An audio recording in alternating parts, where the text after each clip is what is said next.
예, 개방 미시 부분인데요. 앞부분은 개방 것이고 뒷부분은 개방 미시인데 개방 미시가 어디부터냐면 563페이지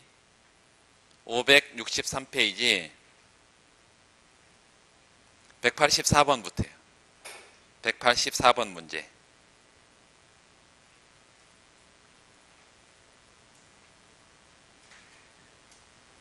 리카르도 모형의 아주 기초적인 문제부터, 비교 오이론, 이 기초적인 문제부터 요즘 리카르도가 계속 나오기 시작했고 올해도 나왔어요.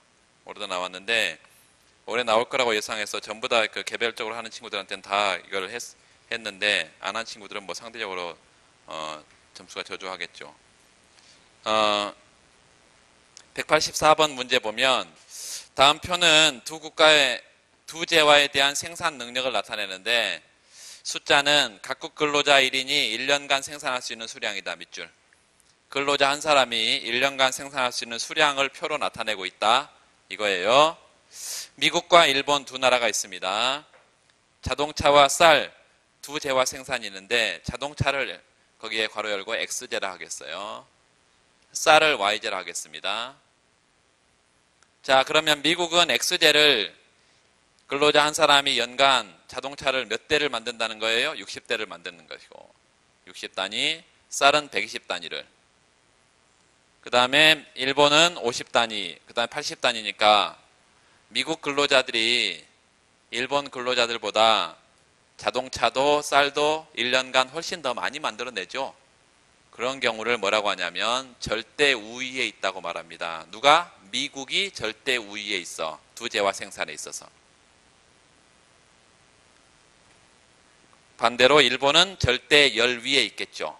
두 재화 생산의 절대 열 위에 있습니다.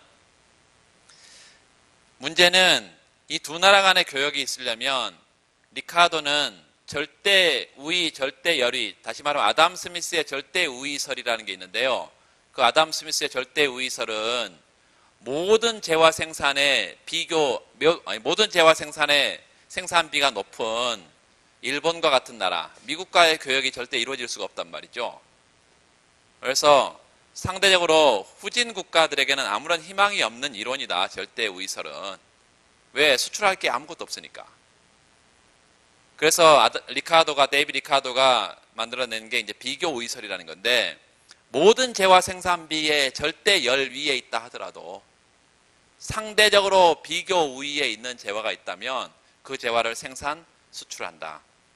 그리고 무역에 참가하는 모든 국가들은 무역의 이득을 누린다. 이게 리카르도의 비교 우위설이라는 거예요. 자, 이 표를 가지고 오른쪽 화살표에서 기회비용으로 우리가 좀 판단을 좀 해줘야 되는데 기회비용. 자, 한번 생각해 보세요. 미국이 자동차를 근로자 한 사람이 1년간 60대를 만들어. 그러면 이 자동차 안 만들고 쌀을 생산했다면 120단위를 생산할 수 있단 말이에요. 그러면 X제를 생산하기로 했어. 그러면 뭘 포기한 거야? 쌀 생산 포기한 거지. X제 60단위 생산을 선택했을 때 쌀 몇 단위를? 120단위를 포기한 거예요. 그러면 X제 한 단위 생산에 대해서는 두 단위의 쌀을 포기한 거죠? 60, 120이니까. 그래서 그 60 옆에다가 X제의 기회비용을 Y제로 평가하면 2Y가 됩니다. 2Y라고 써?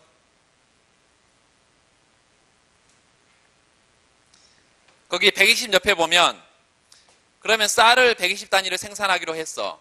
그럼 뭘 포기한 거예요? 자동차 60단위 생산을 포기한 거지. 그래서 그거를 X제로 평가하면 2분의 1 X가 됩니다.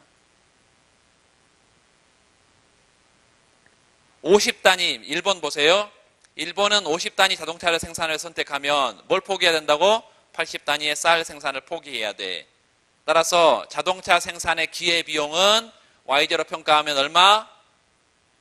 5분의 8Y. 마찬가지 80단위 쌀 옆에는 8분의 5X 이렇게 쓰면 되겠습니다. 8분의 5X.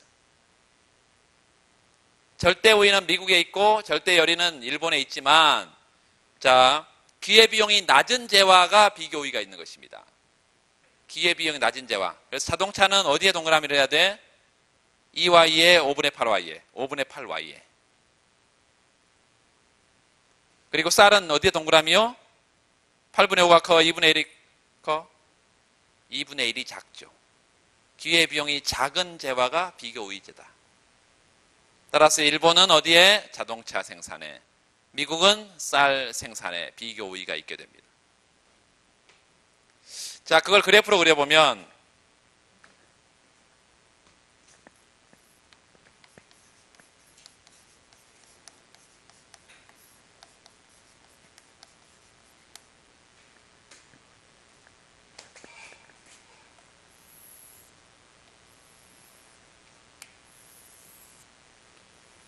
방금 기회비용으로 두 가지를 다 판단했고요.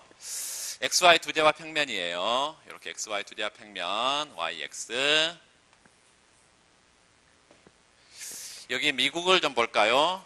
여기 일본을 보고, 뭐 일본, 미국 어떤 걸 먼저 봐도 상관없습니다.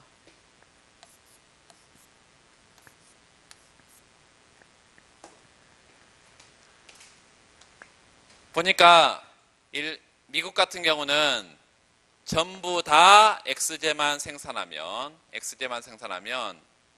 전체 노동을 L바라 그랬을 때 L바 전체 노동을 여기다 집어넣으면 X제는 생산량이 60단위를 생산할 수 있다 그러네요. 60단위를. 그러면 노동 한 사람당 60단위니까 노동 전체가 예를 들어서 10,000명이면 60 곱하기 만이지. 이런 점을 선택하게 될 거고요. 그리고 Y제는 자동차는 120단위를 생산할 수 있어. 그리고 전체 노동은 L바만큼 이렇게. 그럼 이 두 점을 연결한 이런 형태의 생산 가능 곡선을 표시할 수가 있겠습니다. 리카르도 모형은 요소가 하나뿐이기 때문에 생산 가능 곡선이 선형 직선으로 나와요. 왜? 생산함수도 선형으로 나올 거니까. 생산함수도 선형이니까. 노동이 하나뿐이야. LX, X. 기본적으로 노동 투입량을 1배, 2배 늘릴 때마다 생산량의 증가분도 똑같은 비율로 증가합니다. 이런 것들 생산함수를 뭐 나중에 조금 더 공부를 하면 일반화시켜서 생산함수를 우리가 표시할 수 있는데 굳이 갈 필요 없이 지금 하나의 단순한 예로 가지고 지금 얘기하고 있어요. 일본 같은 경우는 전부 다 자동차 생산하면 50단위를 생산할 수 있다 그랬네요. 50단위. 그리고 노동을 L바라 그러면 50L바만큼 전체 절편값이 되겠고요. X제를 생산했을 때 자동차입니다. 자동차. 여기는 쌀이고 쌀. 그리고 Y전에 80단위를 생산할 수 있다 그랬네요. 그래서 요 두 점을 연결하면 이게 생산 가능 곡선이고요. 생산 가능 곡선의 접선의 기울기는 뭐야? MRT죠. MRT는 요 60분의 120이니까 여기 2가 됩니다. 여기는 MRT가 생산값의 접선의 기울기 얼마 돼? 50분의 80이니까 5분의 8이 되겠다. 자, 비교우위제를 판단하기 위해서 우리 이런 생각을 좀 해봅시다. 리카르도 모형에서 항상 재화의 상대 가격 PY분의 PX는 어떻게 결정되냐면 Y제 한 단위 생산의 가격이 비용이 가격을 결정을 해. 노동밖에 없으니까요. 임금에다가요. 이렇게 써봐요. 요 A, Y. Y제 한 단위 생산에 필요한 노동량인데요. 요거 처음 볼 겁니다. AY라는 것은 단위 노동 요구량이야. 그런데 알아야 됩니다.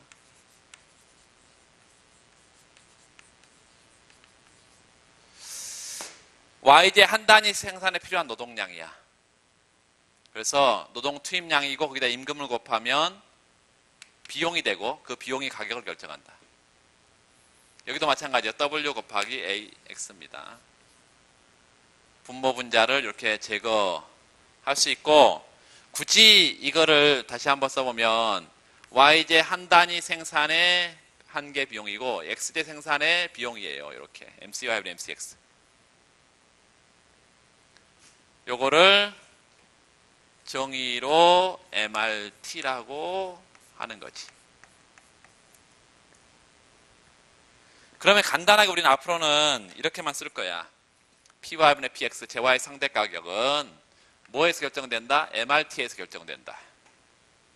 결론적으로 Py분의 Px 얘는 MRTA에서 결정되고 MRTXY는 미국의 경우는 2고요.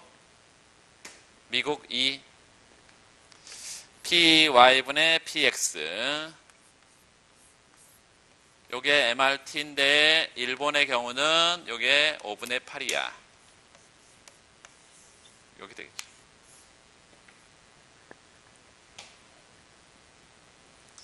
상대적으로 일본은 요게 상대적으로 저렴하고요. 미국은 상대적으로 이게 저렴해. 그래야 부등호방이 이렇게 되지. 따라서 XJ의 비교 우위는 일본에 있고요. 저펜, 일본에 있고, 요거는 미국에 있어요. US, 미국에. 그래서 여기에 미국은 쌀의 비교 우위가 있고, 자, 결론적으로는 요게 2고요. 요게 5분의 8이기 때문에 요게 미국 거고 PY, PX 그대로 쓸까요? 요 PY분의 PX 여기가 미국 거고요. 여기가 PY분의 PX 일본 거고 지금 이런 상태가 돼 있는데 이런 상태가 돼 있는데 결국은 얘가 교역을 하게 되면 올라가고요. 얘는 떨어지고 그래서 어떻게 되냐면 국제시장 가격이 PY분의 PX I가 됩니다. 인터내셔널 프라이스 가격이 돼. 결국은 이렇게 같아진다고. 올라가고 떨어지고 해서 국제시장 가격으로 요 국제시장 가격으로 수렴이 되고 이걸 국제교역조건, 국제상대가격 이렇게 불러요. 얘는 어떻게 되고? 2니까 떨어지고요. 얘는 어떻게 돼? 올라가. 자신의 항상 일본의 비교 우위는 어디에 있습니까? XJ에 있고 리카르도 모형은 자신의 비교 우위제에 완전 특화를 한다고 봅니다. 완전 특화를 해. 요 미국의 비교 우위는 YJ의 비교 우위가 있고 YJ의 완전 특화 생산을 해. 그러면 폐쇄 경제 상태에서는 XYJ를 골고루 생산했겠지. 둘 다. 골고루 생산했어. 최초의 생산 소비점은 여기야. 일본도 최초의 생산 소비점은 이런 점이에요.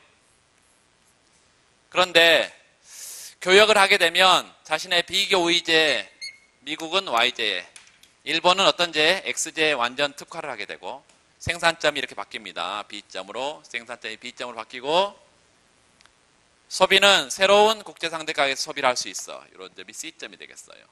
이런 점이 어떤 점이 된다고? C점이 돼요. 그래서 미국은 처음에 생산점과 소비점이 같은 폐쇄 경제 상태에서 골고루 소비하고 있다가요. 자유무역을 하면 이런 C점을 선택하면서 후생이 커집니다. 시장을 개방하거나 자유무역을 하게 되면 후생이 I0에서 I1으로 후생이 높아져. 일본도 마찬가지예요. 이렇게 무차별선을 밖으로 내몰 수 있고 후생이 I0에서 I1으로 후생이 증가해. A점에서 최초의 생산점과 소비점이 같은 폐쇄경제 상태에서 이렇게 생산점이 완전 특화 생산점으로 바뀌는 것을 요 완전 특화 생산으로 바뀌면서 나타나는 후생의 증가 부분을 요 특화의 이득이라고 이렇게 부르고요. 무역을 하게 되면 여기에 국내 상대 가격이 아닌 국제 상대 가격, 국내 상대 가격이 아닌 국제 상대 가격에서 교환을 통해서 이득이 생긴다. 이 교환의 이득. 무역을 하게 되면 이 두 가지 이득이 생기는데 이걸 무역의 이득 이렇게 말하고 무역의 이득. 영어로는 gains from trade 이렇게 부릅니다. gains from trade. 무역의 이득. 그래서 무역에 참가한 두 나라는 다 후생의 이득이 있다. 이게 리카르도 모형의 결론이야. 리카르도 모형의 결론은 뭐라고요? 두 나라는 다 완전 특화를 한다. 자신의 비교의제만 생산한다. 무역을 하게 되면. 그리고 무역에는 결과적으로 무역의 이득이 생기는데 무역의 이득은 둘로 분리가 된다. 하나는 완전 생산 특화의 이득이고 생산 특화의 이득, 또 하나는 국제시장에서 교환을 통한 교환의 이득. 이게 무역의 이득이 생긴다. 그리고 두 나라 다 후생이 증가하니까 우리가 파레토 기준에 따르면 파레토 개선이죠. 그런데 더 이상 요 자유무역 상태에서는 나중에 이제 이게 일반 균형 분석을 해보니 부분 균형인데 일반 균형 분석을 나중에 또 추가로 더 생각을 해보면 어퍼커브나 뭐 이런 걸 분석을 해보면 무역의 이득이 언제까지 가장 극대화될 때까지 후생이 증가합니다. 그래서 이걸 파레토 개선이라고 할 뿐만 아니라 나중에는 파레토 개선의 결과가 파레토 최적의 상태에 이릅니다. 자유무역의 경우는 자유무역 상태는 뭐라고? 파레토 최적 상태라고. 한 국가의 후생을 줄이지 않고는 다른 국가의 후생을 늘릴 수 없는 파레토 최적 상태로 갑니다. 이게 비교 우위를 통한 무역의 이득까지 지금 얘기를 했고, 그래서 첫 번째 설문에는 어느 국가가 어느 제와의 비교 우위가 있느냐 다 밝혔고, 두 번째 두 나라가 자유무역 협정을 체결할 경우 찬성 집단과 반대 집단의 논거를 제시해봐라. 자, 국가 전체적으로 후생이 증가해요. 이렇게. 그 뒤에 넘어가 보세요. 국가 전체 후생이 증가해. 564페이지 거의 기회비용 먼저 판단, 비교의 판단 밑줄 긋고 양국의 생산성 내지는 생산기술 차이가 있기 때문에 두 재화의 비교의를 판단할 수 있는데 미국의 경우는 밑줄 그으세요. X의 생산 기회비용, Y의 생산 기회비용 다 판단했고 따라서 그 절대우위 측면에서는 미국이 절대우위를 갖지만 비교의 측면에서는 이렇게 얘기했습니다. 미국은 쌀, 일본은 자동차. 564페이지 그 그래프를 보시면 처음에 기울기라고 나와 있는데요. 그 무슨 기울기예요? 생산 가능 곡선의 접선의 기울기고 일본은 5분의 8이고 미국은 2다.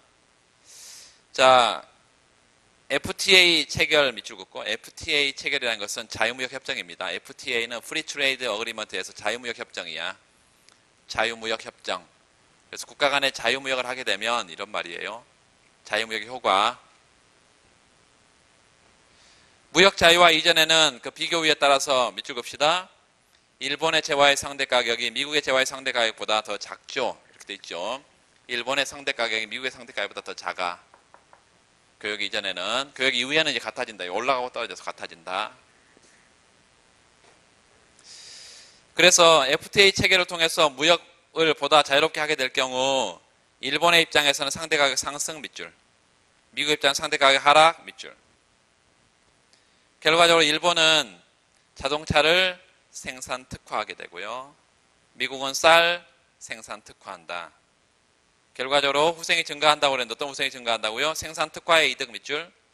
그 다음에 소비 가능 영역의 확대로 통한 이득 이렇게 나와 있는데 거기다 교환의 이득 써놓고 교환의 이득. 교환의 이득.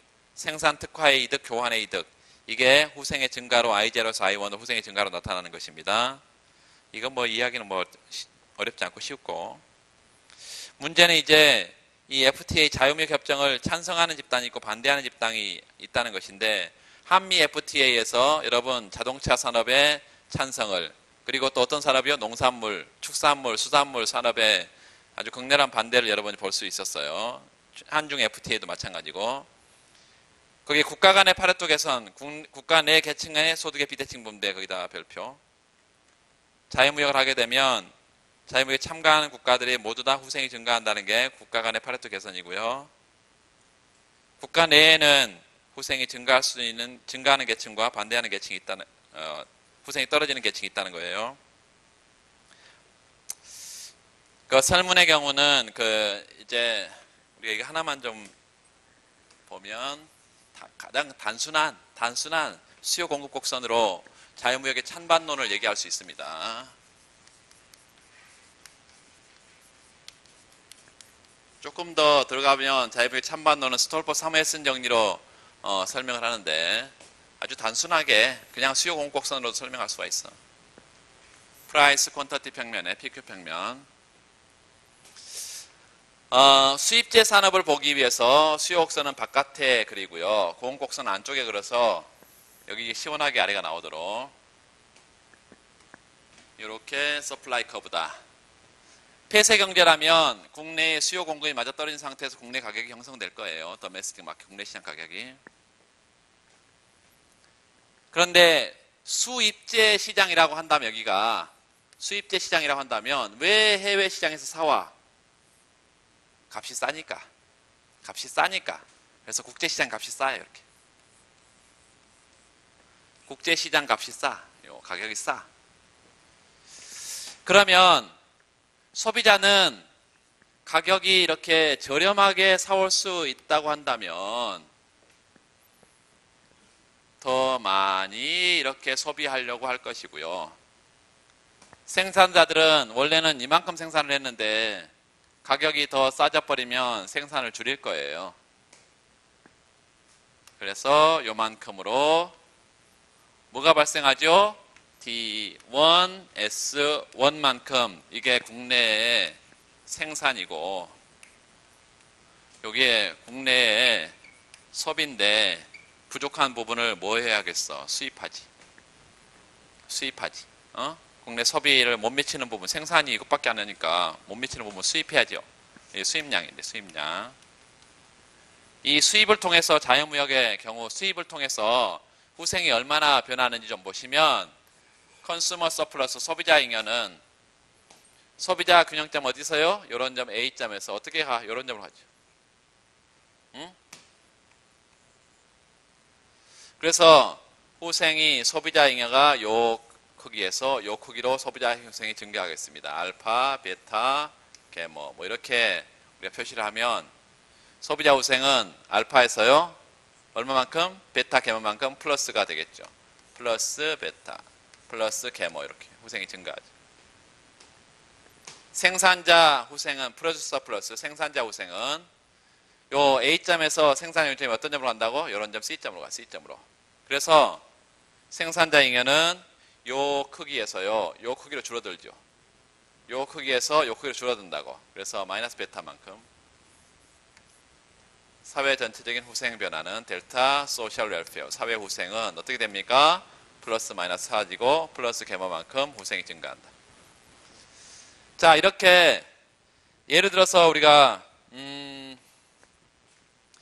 미국의 수입제 시장이라고 한번 생각을 해보면 미국은 어떤 재화를 수출하고 쌀을 수출하고 자동차를 일본으로부터 수입한단 말이에요.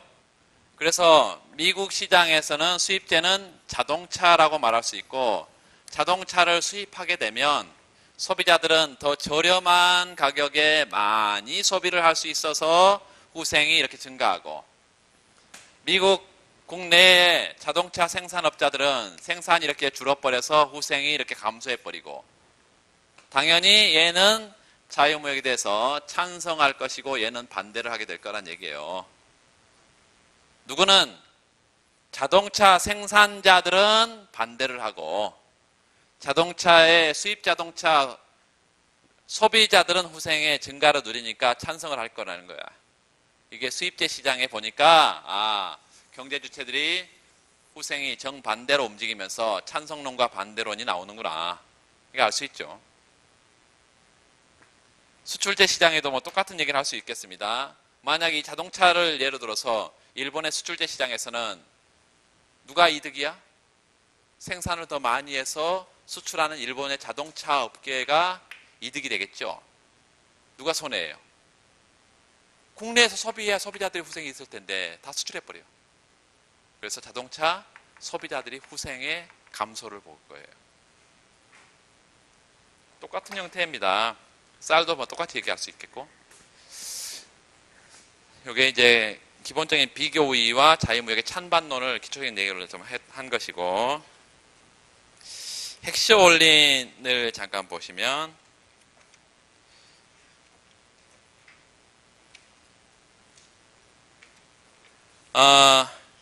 여기에 지금 그 572페이지에 나와 있는 572페이지에 나와 있는 아웃소싱 모형인데, 이 아웃소싱 모형은 그 해설 부분이 지금 다 고쳤는데 여기 이것만 안 고쳐서, 그래서 기출문제집에는 제대로 나와 있습니다. 그래서 여러분 다 고쳤는데 여기 이 부분이 좀 일부가 안 고쳐져 있어가지고, 사실은 이게 헥시올린으로 써서는 안 되고 아웃소싱 모형의 전형적인 모형이 있습니다. 그래서 시간이 많으면 지금 그거를 설명을 좀 드리고 싶긴 한데, 요걸 하고 헥시올린 하지 말까? 시간이 별로 없네. 일단 그걸 하고 지금 고쳐드릴게요. 고쳐드리고 나중에 파일을 어떻게 뭐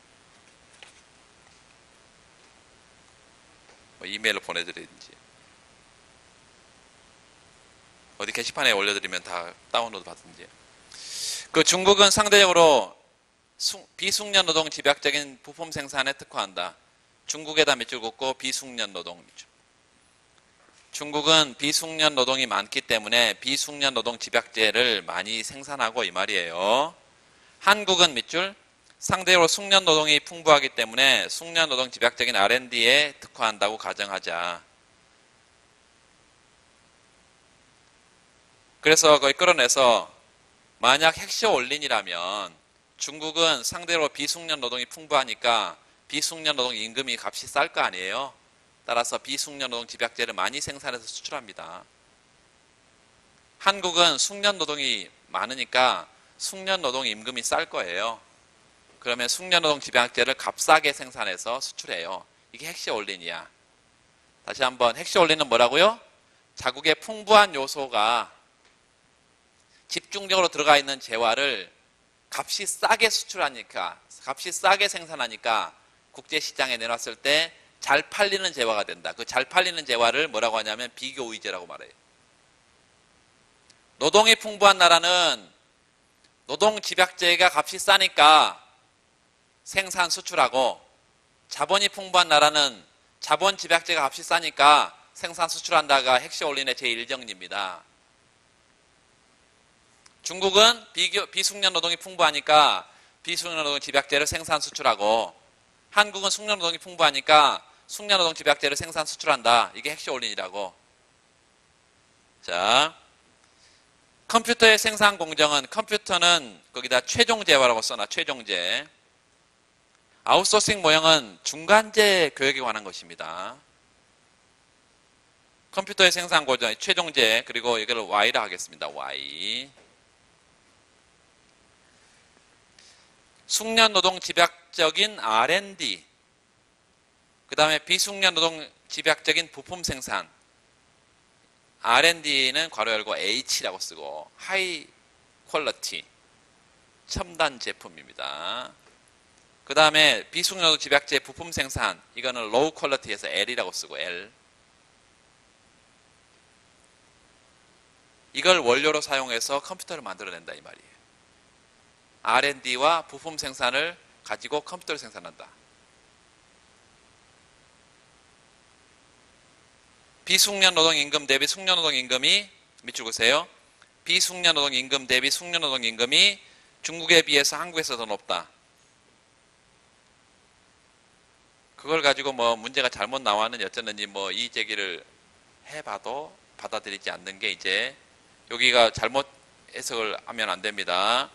거기 비숙련 노동 임금 대비 숙련 노동 임금이 한국에서 더 높다는 것은 한국에서 비숙련 노동 임금이 높다는 거예요? 숙련 노동 임금이 높다는 거예요?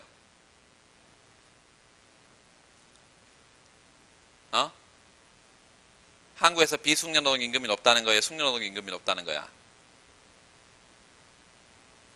우리 글로 보면 비숙련 노동 임금 대비 숙련 노동 임금이 한국에서 더 높다, 이렇게 해석이 되는 것처럼 보이죠? 그런데 그 밑에 수식을 봐봐. 항상 상대 가격은 분자를 중심으로 WU에다 동그라미. WU는 unskilled labor예요. 그러니까 비숙련 노동 임금이 부등호 방향을 보니까 한국에서 더 높다네. 당연히 그래야 되겠죠. 한국은 숙련 노동이 풍부하니까 임금이 싸고, 비숙련 노동이 상대적으로 적잖아요. 그러니까 임금이 비싸. 상식적으로 판단하면 안 되고, 숙련노동 임금이 어떻게 쌀 수가 있어? 뭐 이렇게 판단하면 안 되고, 풍부하면 임금이 싸요.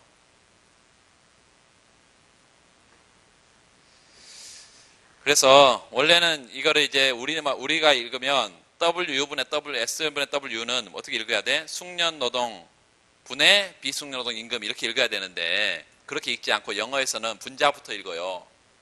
R분의 W를 읽지 않고 영어에서는 어떻게 읽는다고? 분자, 웨이지, 렌탈 이렇게 읽는다고. 그렇게 그냥 영어식으로 그냥 읽어버린 거예요. 거기에 한글에 써져 있는 것은. 그렇게 생각하면 되겠습니다. 한국이 컴퓨터 생산 공정 중 일부를 중국에 위탁 생산해서 아웃소싱한다. 밑줄. 어떤 생산 공정을 위탁 생산한 게 바람직하냐 그 이유를 설명해라. 거기만 좀 집중해서 하고 그 다음에 두 줄 내려가 보면 한국 위탁 생산 후에 한국과 중국의 비숙련노동 임금 대비 숙련노동 임금은 어떻게 변하냐 그게 이 문제의 지금 핵심인데요. 아웃소싱 모형은 거기 지금 일반 행정에서 나온 문제입니다. 일반 행정에 나온 문제를 약간 지금 변형시켜 놨는데 거의 지금 골자는 그대로고요. 입법고시에서도 나왔고 행시에서도 나왔고 전부 다 나왔습니다. 지금. 근데 행시의 일반 행정에서 지금 가장 먼저 이게 지금 나왔어요. 경제학에서 나왔는데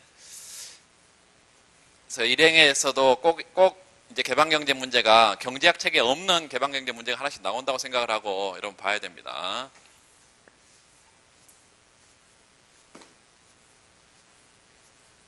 그런 문제들을 지금 거기 전부 다 실어놨어요. 지금 기출은 다 실어놨고요.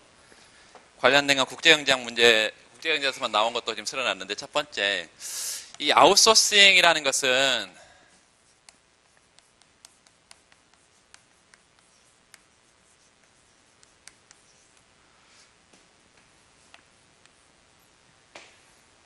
기본적으로 중간재 교역에 관한 것이다. 최종재와 교역이 아니라 중간재 교역에 관한 모형입니다. 두 번째, 아웃소싱 대상을 정할 때 아웃소싱의 어떤 재화를 아웃소싱하고 어떤 생산 단계를 아웃소싱할 거냐 이 대상을 정할 때 핵시 원린의 제1정리와 유사하게 적용해집니다. 핵시 원린 정리와 유사하게 적용이 돼. 그런데 아웃소싱 모형에 전형적인 모형이 있어. 그 모형을 첫 번째는 어떤 상품을 아웃소싱 할 거냐 그 아웃소싱의 대상을 우리가 정할 때 이런 모형이 있습니다. 좀 따라와 보세요. 결국은 여러분 해야 됩니다. 이미 나왔던 문제이기도 하고 계속 나오긴 지금 최근에 교과서마다 이 모형을 굉장히 강조하고 있어서 최근에 많이 나올 거라고 계속 그러는데 지금 계속 나오고 있어요. 최근 2년 사이에 계속 나오고 있습니다. 여기를 좌측으로 수직의 형태로 보낼 수도 있고 우측으로 이렇게 수직의 형태로 이렇게 보낼 수도 있는데 일단 요거를 버려버리고 좌측의 수직의 형태로 이렇게 가겠습니다. 이쪽을 생산 단계라고 지금 하고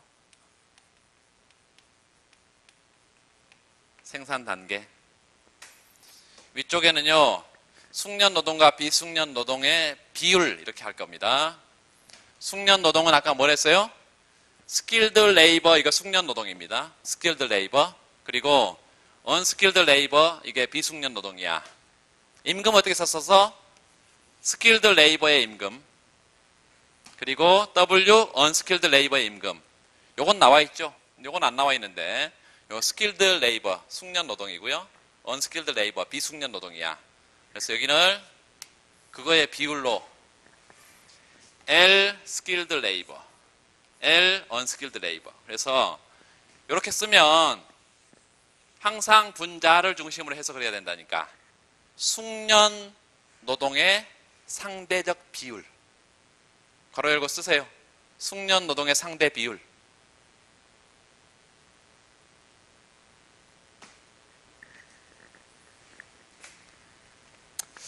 자 그리고 생산 단계를 이렇게 나눌 텐데 하나 둘 셋 이렇게 해서 생산 단계를 나누겠습니다. 처음에 생산 단계는 첫 번째 생산 단계 물건을 만들려면 연구 개발이 필요합니다. R&D 단계 연구개발 R&D 단계. 두 번째, 여기가 2번이에요. 요 하나 빼고 요 부품 생산 단계. 부품을 다 생산했으면 조립을 해야 되지. 세 번째 조립 단계. 조립 단계. 네 번째는 다 만들었으면 이제 마케팅을 해서 홍보를 해서 내다 팔아야 돼, 시장에. 그런데 여기다가 지금 이제 네 번째 홍보, 마케팅을 여기다가 쓰세요. 마케팅. 왜 이런 생산 단계와 안 맞는 이렇게 변형을 했냐, 생산 단계를. 이렇게 우하향하는 이런 선을 하나 표시하고요. 이 선을 뭐냐면, 여기는 R&D가 굉장히 많은 숙련 노동이 필요하니까 요 LS가 가장 많이 필요로 하는 생산 단계고, 요 높이가 가장 높죠. 그 다음에 요 부품 생산이나 조립 단계는 상대로 비숙련 노동이 많으니까 숙련도가 상대로 떨어지는 단계야. 이렇게 생산 단계를 숙련도별로 배열한 거예요. 그리고 자, 여기를 한번 이제 이렇게 수직의 점선을 쭉 여기서 끌어올리고요. 그 다음에 여기서 수직의 점선을 쭉 끌어올려. 이렇게.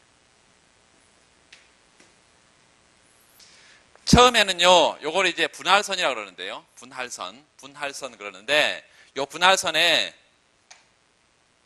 최초의 이런 점은 A점 이렇게 하고요. A점에서 수평의 점선을 쭉 보내서 요게 숙련 노동과 비숙련 노동의 비율이 지금 A'점에서 결정이 돼 있어. 최초에는 A점에서 요런 방향으로, 이런 방향으로 서로 이제 생산 단계를 나눴는데, 요쪽은 선진 국가고요. 요쪽은 후진 국가야. 그래서 선진 국가는 뭐가 풍부해? 숙련 노동이 상대로 풍부하기 때문에 이런 연구개발 단계라든가 마케팅 단계라든가 부품 생산 단계라든가 이런 것은 선진국이 담당을 하고, 후진국은 그냥 단순 조립하는 이런 단계를 담당해, 처음에는. 그래서 선진국은 지금 영광스럽게도 한국이고, 지금 여기가 후진국이 중국이에요. 그래서 중국은 처음에 조립만 하고, 한국에서 연구개발해서 부품 생산하고 마케팅하는 이런 숙련도가 높은 단계를 한국이 처음에 생산을 맡고 있었어요. 그런데 한국은 거기 나온 것처럼 숙련도가 굉장히 풍부한 숙련 노동이 많기 때문에 이 중에 상대적으로 숙련도가 떨어지는 요 부품 생산 단계를 중국으로 아웃소싱 해버린다, 이 말이에요. 그러면 B점이 되면서 한국은 요 B'점의 숙련도로 높아져.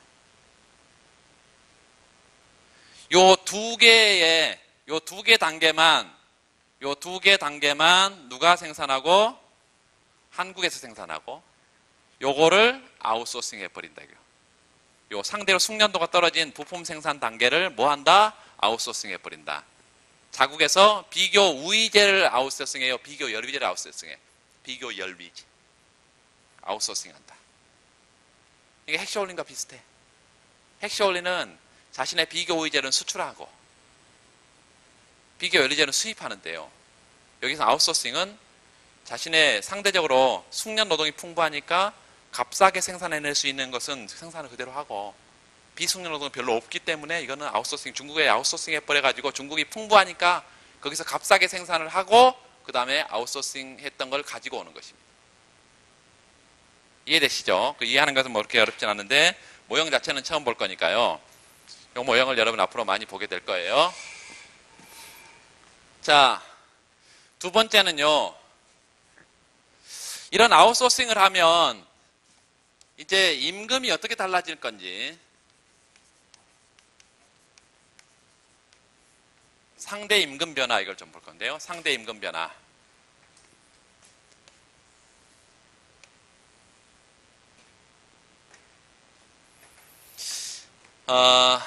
우리 앞에서 보는 노동시장에서는 이렇게 생겼어요. 이거는 그리지 마세요. WL 평면에 노동의 수요 곡선이 있었고 레이버 디맨드, 노동 공급 곡선이 있었고 레이버 서플라이. 이 수요 공급이 맞아떨어진 상태에서 시장은 균형 임금이고 균형 고용량 이거 있었어. 이렇게. 근데 만약에 노동에 대해서 수요가 어떤 특정한 노동에 대해서 수요가 는다면 이렇게 수요가 는다면 L0 디맨드가 L1 디맨드로 가면서 시장 균형 임금이 이렇게 올라갈 거예요. 이렇게. 그런데 그냥 노동이 수요 공급이 하나밖에 없다면 그런데 여기서는 숙련 노동과 비숙련 노동 두 가지 노동이 있단 말이죠. 두 가지 노동이 있어. 그래서 이 W를 상대 임금 형태로 거기 나와 있는 상대 임금 형태로 씁니다. 요걸 이렇게 써. W skilled labor 임금하고요. 요 W unskilled labor 임금 이렇게 해서 여기 뭐라고 써야 돼 그러면? 괄호 열고. 항상 분자를 중심으로 설명한다. 이게 분자. 숙련 노동의 상대 임금이라고. 그냥 숙련 노동의 상대 임금.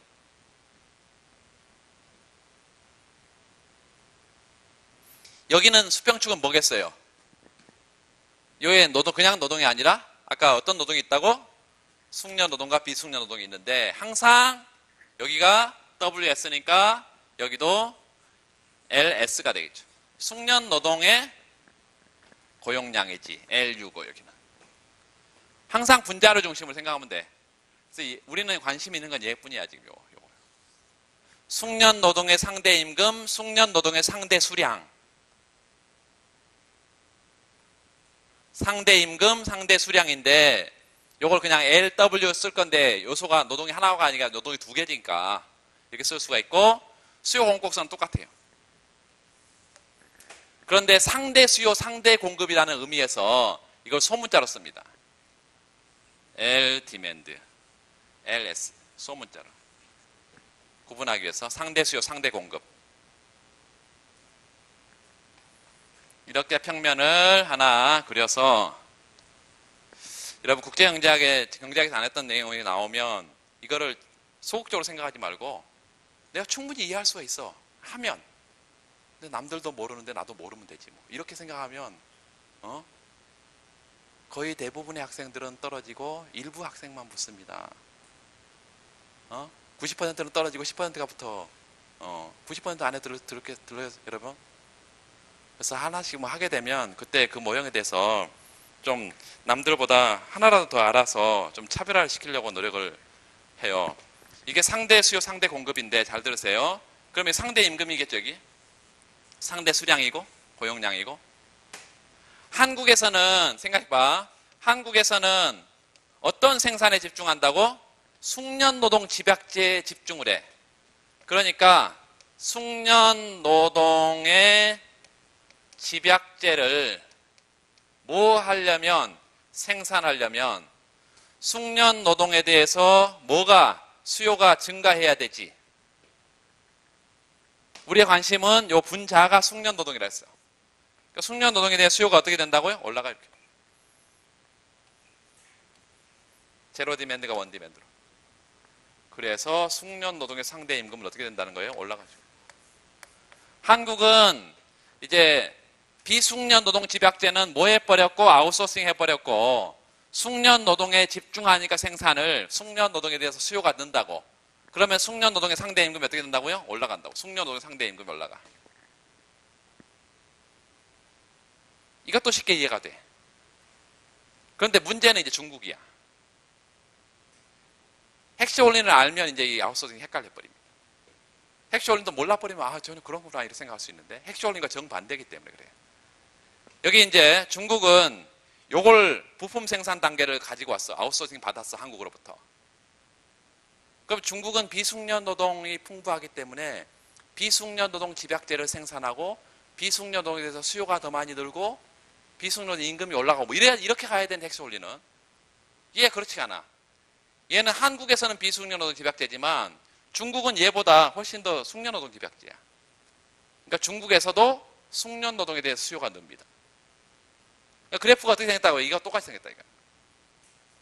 중국에서도 숙련 노동의 상대 수요가 늘면서 숙련 노동 상대 임금이 올라가.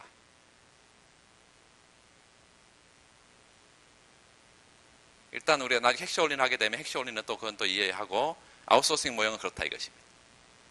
이 두 가지를 일단 이해하고 하나 더 이제 아웃소싱의 이득이라는 게 있는데요. 그 아웃소싱의 이득을 두 번째 설문에서 묻고 있습니다. 위탁 생산 후에 R&D와 부품을 상호 교환할 경우에 한국 기업이 위탁 생산을 통해 얻게 되는 이득. 이걸 생산 가능 곡선 밑줄 긋고요.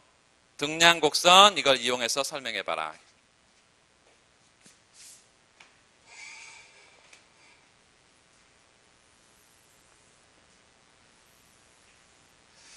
자, 아까 여기 지금 숙련 노동, 비숙련 노동, 숙련 노동 임금, 비숙련 노동 임금.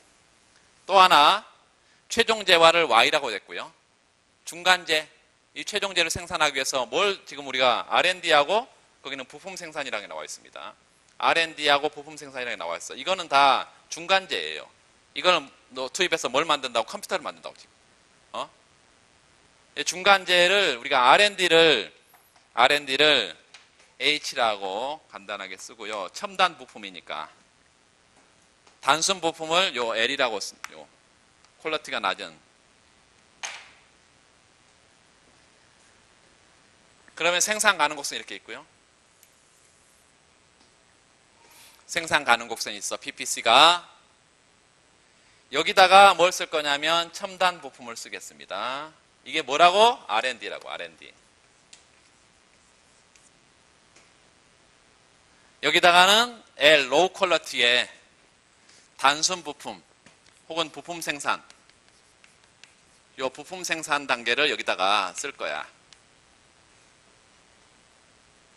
우리가 앞에서 봤던 요소 시장에서 요 LK 평면에 뭐 그렸어 이거? 등량선 그린 거하고 똑같아요. 앞으로 그릴 것은. 이거가 뭐라고 지금 요소야, 요소. 이 중간재를 통해서 최종재를 만들어낸다고. 여기다 뭘 그릴 수 있어, 이제? 등량선이라는 걸 그릴 수가 있어. 등량선. 경제 내에 존재하는 요 H하고 L을 다 사용해서 가장 효율적으로 생산 가능한 두 재화의 궤적이 있고, 그걸 통해서 요 최종 산출물, 요걸 생산할 수 있다. 자, 그런데 가격선이 중요해요, 가격선이. 처음에 요 단순 부품은 우리나라에 생산할 때는 비쌌어요. 이거 중국으로 왜 보냈어? 값싸게 생산할 수 있으니까 중국으로 보냈단 말이죠. 그래서 이 단순 부품의 가격이 값이 싸죠. 여기 보세요. PH분의 PL이라고 많이 쓰면 요 부품 가격이, 단순 부품 가격이 중국으로 보내면 값이 싸진다고.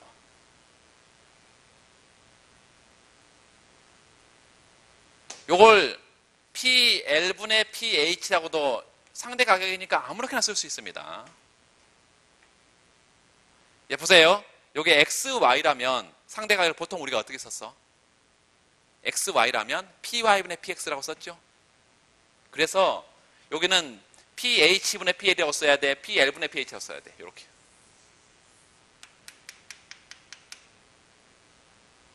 XY 평면이면 PY분의 PX 이렇게 썼으니까 PL분의 PH를 써야 되지. PL이 어떻게 된다고? 떨어져. 요게 중국으로 보내면 아웃소싱 이후에 이게 떨어져. 그러면 이 전체 값은 올라가죠.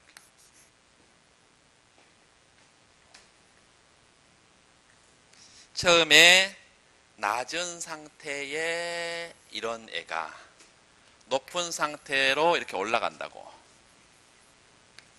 요게 PL분의 PH 최초의 제로 상태고, 여기가 PL분의 PH의 원 상태가 되는데, 요 점이 최초의 어떤 점이고 생산점이고, 요게 새로운 생산점인데, 처음에는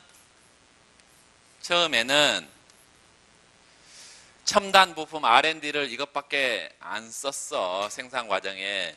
그런데 숙련 노동 집약제 첨단 부품을 더 많이 생산하고, 국내에서 얘는 요만큼에 많이 생산하다가 생산량을 줄이지. 이제 왜? 중국으로 아웃소싱 해버렸으니까. 이렇게 생산 패턴이 바뀐다는 거예요. 그 결과 생산량을 폐쇄경제 상태에서는, 다시 말하면 아웃소싱 하기 전에는 생산한 거 그것만큼 밖에 뭘 못해. H0하고 L0만큼 R&D하고 부품 생산을 투입을 해서 최종 재화를 Y0만큼 생산을 해냅니다. 그런데 이제 가격선이 어떻게 됐어? 이렇게 가팔라지면서 이렇게 바깥으로 나갈 수 있다 이게. 이렇게 이런 점이 C점이 되고 생산량을 Y1으로 생산량을 늘릴 수가 있습니다.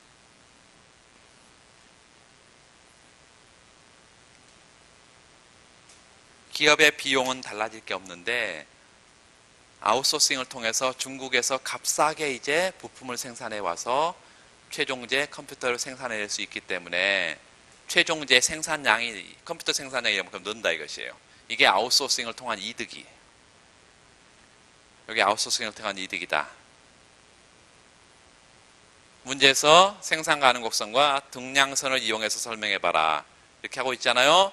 그래서 그걸 가지고 설명하고 이게 아웃소싱의 이득이다. 세 번째.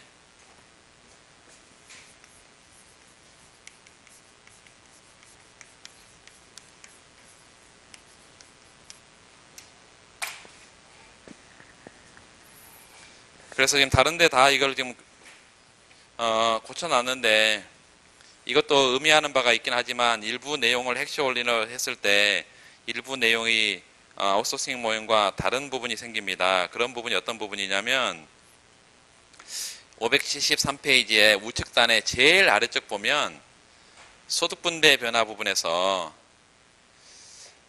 그 그래프의 한국의 경우는 연구개발에 특화하기 때문에 매출, 연구개발 생산이 증가하게 되고 당연히 맞습니다.